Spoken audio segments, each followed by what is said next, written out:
Hello, my name is Sarah Singer. I'm a nurse practitioner student at Maryville University. Today I will be doing a head, ears, eyes, nose, and throat exam. My patient is a 49-year-old male. Patrick is now going to read the video release statement as I scan the room. I, Patrick Singer, voluntarily give Maryville University permission to record my image and or voice and grant Maryville University all rights to this recording in any medium for educational or purposes that support the mission of the university. I understand that the following information is gathered by Maryville University students as part of their course assessment or assignment. I give my express consent for this information gathering and physical assessment to be filmed and posted in the student's course cell for access by faculty and students at Maryville University. I further acknowledge that since this recording is for educational purposes only, and that the information is not meant to be diagnostic, therefore Maryville University faculty, staff, and students are not considered liable. The recording will be deleted by the student and any other devices as soon as it has been reviewed and graded by the instructor. Okay, thank you. Have you take your glasses off. The first thing I'm going to examine is his skull. I'm feeling for any deformities, any tenderness, which there are none. Everything is symmetrical. I'm now looking at his face. I'm noting any extra facial movements, which there are none. I'm looking for any edema, swelling, tenderness, which is not present. Now I'm looking at his eyes. I'm looking at his eyelids, noting no tenderness, no redness, no discharge. I'm looking at his sclera and his conjunctiva. They're both white and clear, free of redness. I'm looking at his lacrimal apparatus. There is no discharge, that is his tear duct. And then I'm now looking at his lens and his cornea and his pupils. His lens and his cornea appear clear. There is no cloudiness present. His pupils are round, equal, about 3 millimeters in size. Next, I'm gonna do a Snellen chart. This modified Snellen, I'm gonna go back 6 feet at a point marked in the floor. Put your glasses on, please. Cover one eye and read the lowest line possible. LTFPH. Okay, now other eye, read the lowest line possible. LTFPH. Okay, good job. He has read the lowest line, which is 20/20 vision in both eyes. So the next thing I'm gonna do is I'm gonna check his pupillary response to light. I'm looking for direct response and consensual response. If you'll just watch my finger, watch my nose as I shine the light into your eye. Okay, I noticed that his direct eye responded and his consensual eye both constricted, his pupils both constricted. Keep watching my nose. Okay, I noticed that both of his pupils constricted. Also back to the Snellen chart, that is cranial nerve number 2 when we test visual acuity. Now pupillary response to accommodation. If you'll watch the tip of this and I move it in towards your nose, I do note that both of your pupils constrict. The next thing we're going to do is we're going to test your visual fields by accommodation, which is cranial nerve number 2. This is your peripheral vision. If you'll cover one eye, I will close the same eye. Please let me know when you see my fingers. Yep. Yep. Okay, now other eye, and I will close that same eye. Yep. Yep. Yep. Yep. Okay, good job. Now we're going to test his extraocular movements, which is cranial nerve 3, 4, and 6. If you'll just watch my finger and keep your head still, I'm looking for eye movement that is smooth, no nystagmus, no lid lag. These are the 6 cardinal fields of gaze. I do note that his eyes are moving smooth with no nystagmus or lid lag. Okay, good job. Next, I'm going to use my ophthalmoscope, turn it on, make sure the light works. The light is working. I'm going to use my right hand to view his right eye. First thing I'm noting is the red reflex. I do see that. Now I'm going to move in and look at the insides of his eyes, which I'm looking for the optic disc, which is clearly defined round, and the macula and the retina are both yellowish in color.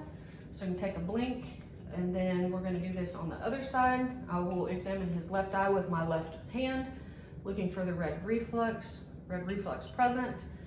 Now we'll come back in and look for the same things on this side. Okay, optic disc, round. I do see the vessels coming off of the optic disc, and the macula and the macula is yellowish and retina are yellowish in color. Now I'm switching to my otoscope because we're going to start the ear exam. I'm looking at the outside of his ears, noting his auricles.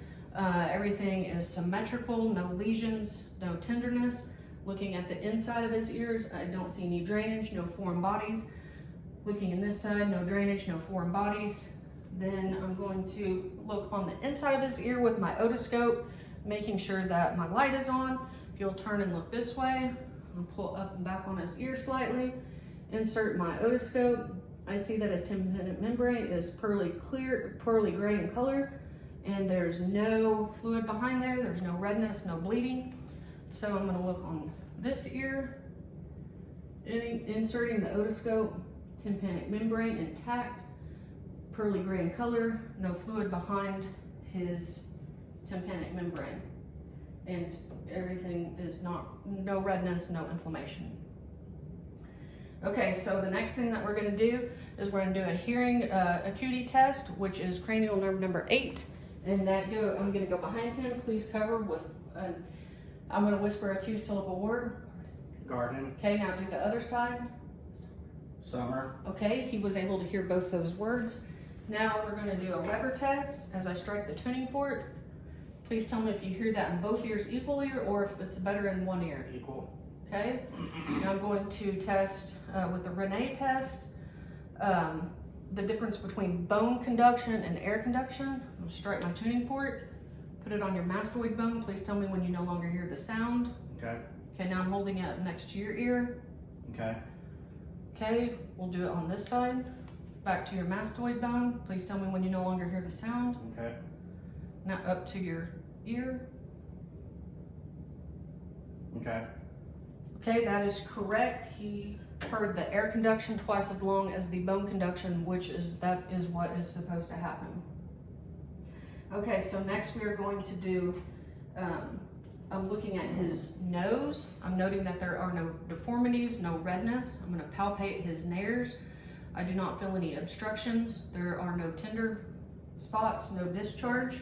Now I'm going to use my light. I'll look up into your nose. There's no redness, no discharge, no deviation of your septum, no lesions, no polyps, okay? Now we're going to do an olfactory, a smell test, which is cranial nerve number 1. So if I hold this up to your nose, what do you smell? Banana. Okay, that is correct. The next thing I'm going to be looking at is his mouth. First of all, I'm noticing that his lips are pink. They're not cracked. There's no lesions. They're moist. Now, if you would open your mouth for me, I'm going to use my light. I'm looking at his teeth and gums, his soft palate, making sure he is not missing any teeth. His gums are pink and no white spots. If you'll move your tongue to one side, no lesions. The other side, no lesions. Up, put your tongue on the roof of your mouth, okay? Everything looks pink and moist, no lesions. Now, if you'll stick your tongue out, okay, say ah. Okay, I'm looking at your palate. I'm also watching for your uvula to raise up, and when that happens, that is cranial nerve number 10. His uvula did raise up in a straight line. His tonsils are +2 in size. Now I'm looking at your neck. I'm looking for symmetry, noting for any nodules, which I do not see any. I'm going to palpate your sinuses, your frontal, your maxillary sinuses. Do you have any tenderness? No. Okay. On your neck, and I'm going to look at your lymph nodes. We've got the preauricular, the postauricular, the occipital, the tonsillar, the submandibular, the submental, the superficial cervical, the posterior cervical, the deep cervical chain, and the supraclavicular. Any tenderness there? No. Okay. I'm looking for your trachea. It is midline, no nodules present. I'm going to come back and look at your palpate your thyroid gland.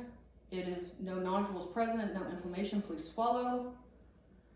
Okay, it stays in alignment when you swallow, and there are no inflammation or nodules. Thank you.